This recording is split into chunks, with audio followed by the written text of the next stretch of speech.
We'll be sharing here in our channel a detailed lesson plan to help you with your COT for the first grading period for school year 2023-2024. But before that, let's understand a very important aspect in the RPMS PPST process, which is the creation of reflections through annotations. How do we make annotations for your COT? And for us to really understand this, let's try to define what are annotations, because this one is usually most confusing part among our teachers in terms of how do they really do annotations. There is a detailed definition of annotations in the RPMS PPST manual. If you don't have that copy, we will be providing you with a copy. Just feel free to message us regarding the manual. But here it is clearly stated that a teacher's path towards personal growth and professional development involves reflection and learning in order to improve practice. So basically, the annotation here is a way for us to show how reflective we are with our practice. One way of doing this is to become more actively engaged in the process of careful introspection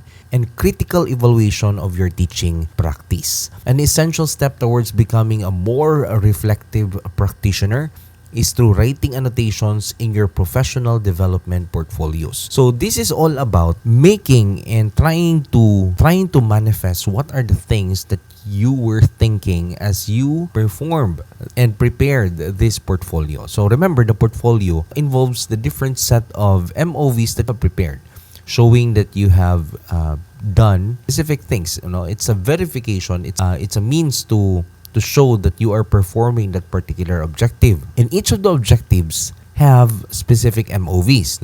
We understand that each of them has specific MOVs. However, sometimes, considering the complexity of each standard, there are things na we cannot show by just the mere presence of the MOV. There is a need for us to show what is going inside our mind as we prepare the MOVs and as we have done our demonstration. So annotations are simply self-reflections, explanations or presentational markups attached to documents, artifacts, or means of verification you submit for the RPMS. Now remember, the process of evaluating a teacher as he or she demonstrates is a very subjective process. Knowing that the school head is a very busy person, we know he is busy with all the administrative duties. And when you present or when you demonstrate, there are certain standards. Now, we have been advocating this. We wanted our school heads to really know how the standards operate. I hope you have watched our previous videos. We have been advocating with our school heads to properly rate our teachers. One way of properly rating our teachers is really to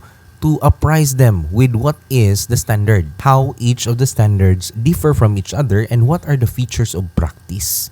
So please you look at our previous videos, because you will learn a lot from the discussion of each of the standards that you have to really perform as you do your demonstration. But the thing is, it's hard to go inside the mind of the teacher if you're the observer. That's why you have to know exactly what's going inside the mind of the teacher as he or she demonstrates. And on the other hand, sometimes you may be misinterpreted by your school head or by your rater. And so you have a mechanism to communicate what is inside your mind as you are demonstrating and what you intend to do. Okay? And as the teacher, you can do this by annotation. This is actually a very good tool for you to show that you are really reflecting and you are really trying your best to know or to perform a particular standard or a particular feature of practice. It's an additional mechanism or an additional tool for you to utilize in order for the rater to know that you really and deeply understand the features of practice and the standards that you have to perform. So there are important instances when the evidences of artifacts presented in the teacher portfolios cannot capture the whole dynamics of teaching and learning process. Even if it's demonstrated there, the whole range of demonstration could not capture the real essence or what is your intention and what you really wanted to do. So annotations establish a connection between the evidences and the rater, and thus facilitating the review of the portfolio. Examples of this are this. Now you try to attach reflections. For example, when I follow the CBI, I always make sure that the lesson plan, the lessons I plan, the focus on integration of content within a cross-subject area is clear, so that at the time that then an observer visits my class, they will see evidence of this. So see, this is a very personal reflection on the part of the teacher, and you are trying to show to the rater that you are taking this into consideration. In this lesson, what I meant to do was to incorporate knowledge of sports, and specifically football, soccer, and link this to the current news in sports about how the Philippine football team has been putting up a good fight against the more experienced teams in Asia, such as Japan and Korea. I noticed that some students were fans of the Philippine team. I can make use of this interest to engage them in the lesson, discussing the game scores and other sports statistics that can be a good application of simple math concepts. If I plan my lessons well, values integration along with math, PE can be included in the activities. As you can see here, this is still in the planning phase. The teacher here is trying to show that he is observing. No, he is observing and trying to look at what are the things that interest his or her learners the most. Isn't this one of the most important aspect in the teaching learning process? That each of the teachers should be able to understand the context and the interests of the learners, and trying to see how you could best approach teaching in such a way that will engage the learners. Okay, even putting here, your reflection as to how you would want your delivery of lesson, or how you would integrate the lesson in such a way that will fit towards the current culture of your learners. Okay, you cannot capture this using the lesson plan. Instead, you can use annotations. Okay, as you can see here, a very important aspect that we have to consider. The word annotation really is not just merely a simple table. It could be something that you have posted there. It could be post-it notes or reflections. Anywhere you can paste it there in any material or portfolio, part of your portfolio that you want to communicate to your rater. So it's like a note that you want to show to your rater, so that he or she will be able to understand what you were thinking as you were preparing this very important demonstration for your learners. Okay, so I hope this is clear. There's no one-stop shop way to doing it. You can paste it in your lesson plan. You can write it there at the side, at the margins of your lesson plan. In fact, what I did with my teachers before, I asked them, if you can prepare, there are, for example, in our case, we have 6 objectives. So I told them it's better for you to prepare 6 copies of your lesson plan, so that it will be organized. The first copy will deal with objective 1. Okay? And in this objective, you will annotate exactly what part do you think hits objective 1. Okay? And you try to paste their notes. We even had color coding, so that it will be easier for me to understand what was going on his or her mind as he was trying to accomplish this objective. Remember, you have to accomplish all the 6 objectives in one demonstration. That's objective 1, 2, 3, 4, 1, 2, 3, 4, 5, 6. And in this channel, we have already discussed we have a playlist there in our video description. You just click on it and you'll be able to see how you have to accomplish objective 1 to 6 for your COT demonstration. I hope you have already scheduled with your school head, because if you haven't scheduled, you only have around 6 weeks left for you to really have your scheduled demonstration. Okay, so we're having this full support to everyone. So in short, you have to prepare 6 copies because there will be 6 objectives. And my technique here that I have used is to allow the teachers to really communicate to me. There could be a time for you to have a conference, but using these evidences or annotations, I'll be able to see exactly how you accomplish the features of practice that I expect for each of the standards. So you can just paste it there, informally using posted notes, okay, and you just reflect there exactly what you were thinking in order for you to accomplish the features of practice. clear directions as to how you have to do this. You just have to really express what's on your mind as you were preparing or trying to accomplish that particular objective in your lesson plan. So that is annotation. Now, what is the importance of annotation? I think I have discussed this a little bit, but let's see what the manual tells us. Now, annotations allow you to exercise reflective thinking. It's the essence of doing annotations. They help you describe your teaching experience. You describe it. This is how I did it. And explain your instructional decisions. Why did you choose to do this? What was your basis? Remember, you have human beings are very complex beings. The principal may think that this is the best way, but as the teacher, you make instructional decisions. You adjust your instruction.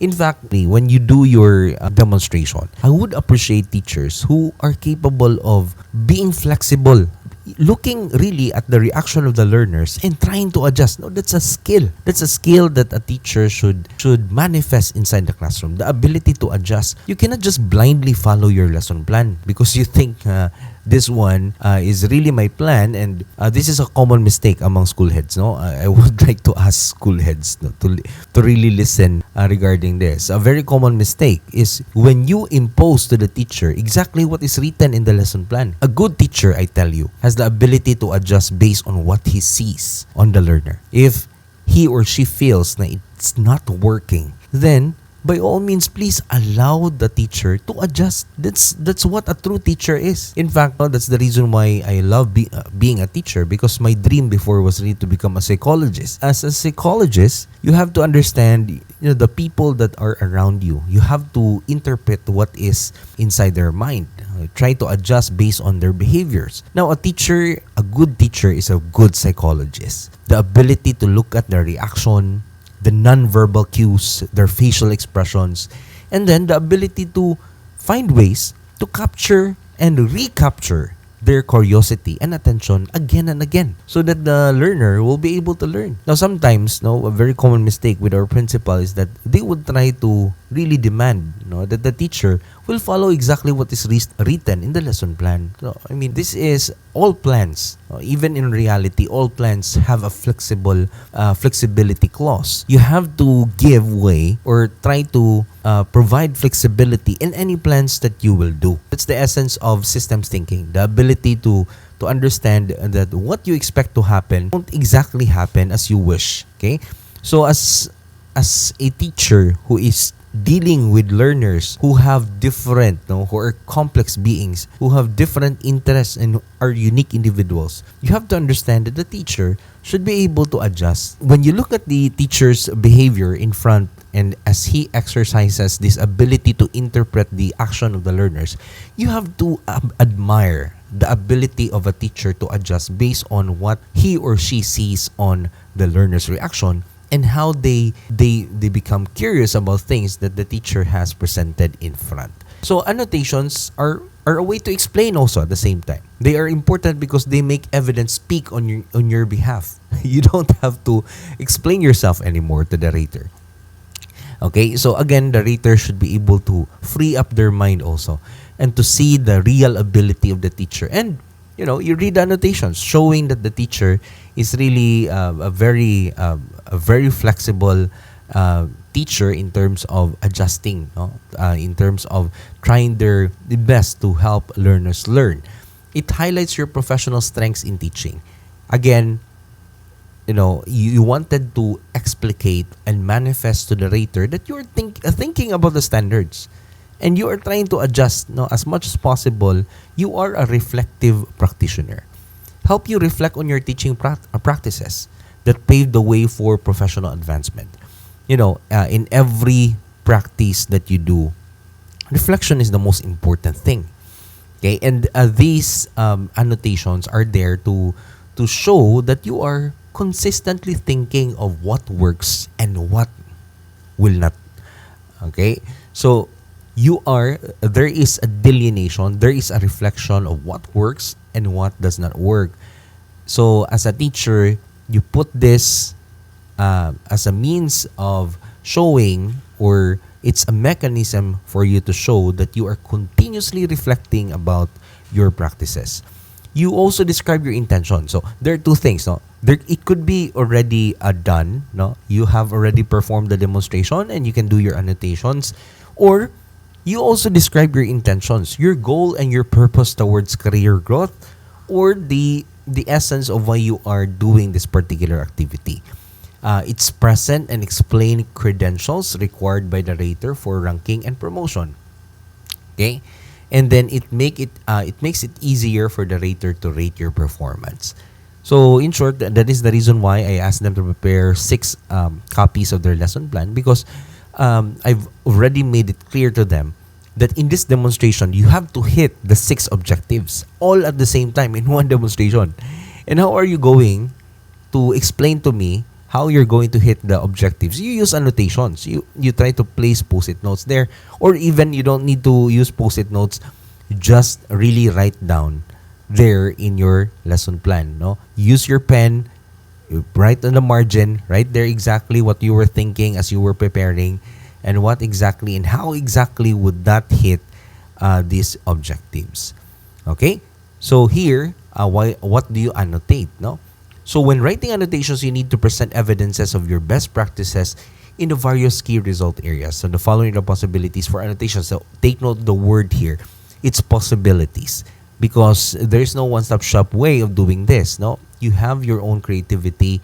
You have to show how reflective you are. Documents, artifacts that show your creativity and resourcefulness in teaching. You try to show that you're trying to find a way to make it easier, and then you are resourceful. Evidence that fully satisfy the requirements of the performance indicator. So again, take note of the features of practice. So if you look at the detailed discussion that we had on our previous video, no, again, just visit the video description. We have described exactly when you will rate the teacher 7, 6, 5, 4, whatever rating it is. There is a feature of practice for each, and each is mutually exclusive. That means that there is a clear way as for you to know exactly when the teacher is rated for that particular rubric. No, so you have to understand the features of practice for each if you have really fully satisfied that particular standard. And then classroom context that explains your teaching practice. And also a very important feature of annotation is that it is a showing, it is an evidence that you are taking into consideration the background of your learners. You are doing your portfolio, you are doing your profiling, and you're trying to understand the context of your learners. Okay, so that's the most important aspect of annotation. Because how do you write annotation? Very important questions, no, that you have to understand. The story behind the MOV, that's number 1, and be familiar with the documents being reviewed. So the following may help you write annotations for a particular MOV. So you try to follow these questions, no, so that you will be able to know how to annotate. So what is your MOV about? Why are you preparing this MOV as an evidence that you are hitting that particular objective? And how does that MOV meet the KRA's objectives? That is why it's very important for you to understand each of the objectives and what are you hitting, and what particular features of practice for your demonstration, for instance, are you hitting that particular objective. So try to create that connection. This MOV hits this particular objective because, write it down. No? Then reflect on your MOV. These questions may guide your reflection. First, how does your MOV meet the objective? How is it hitting it? No? Then how do you wish to highlight your MOV in relation to the objective? What are the highlights? And try to understand deeply how the features of practice delineate against each other. And what classroom context explain your practices? So classroom context here talks about the learner's profile. No? As reflected in your MOV, why are you doing this? Because, again, teaching is very dependent on the kind of learners that you have. So basically, we are increasing the level of sensitivity of our teachers in terms of what kind of learners do we have, and how did you, as the teacher, adjust your instruction based on the context of your classroom, based on the context and background of your learners. So there is an example here, but honestly, this example here could be done. It's a very organized way of doing it, but I would prefer, honestly, I would prefer a sample annotation. This is just a sample anyway. Okay, so this is very organized because as you can see here, there's an objective here, there's a lesson plan, and the MOVs are being checked here, and then there's a description of the MOV, and there's an annotation. Okay, so it's very organized. You can just follow this format, or you can also, you are free to also use this form here, wherein you informally place your annotations across all your MOVs, so that the school head will be able to see. But summarizing it this way will also help you ensure that it is clear and you know exactly where to see the annotations on that particular means of verification. Okay, so this is a very important skill that every teacher should know before he or she will do the demonstration. So school heads who are listening, please make this clear to your teachers. Help them do their annotations because it is a form of reflective practice. And also, school heads, please read the annotations so that you'll be able to deeply understand how the teacher is really working hard in order to take into consideration the context of the learners. Okay, so I hope you have learned something for today. Do not forget to like, share, and subscribe. Now, let's please help this channel help more teachers. Our advocacy here in this channel is to help our teachers teach better, so that in the end, they will be able to help our learners better, the future generation of this country. So again, this is Learning with Doc Levs, and I hope you have learned something. I'll see you in our next video.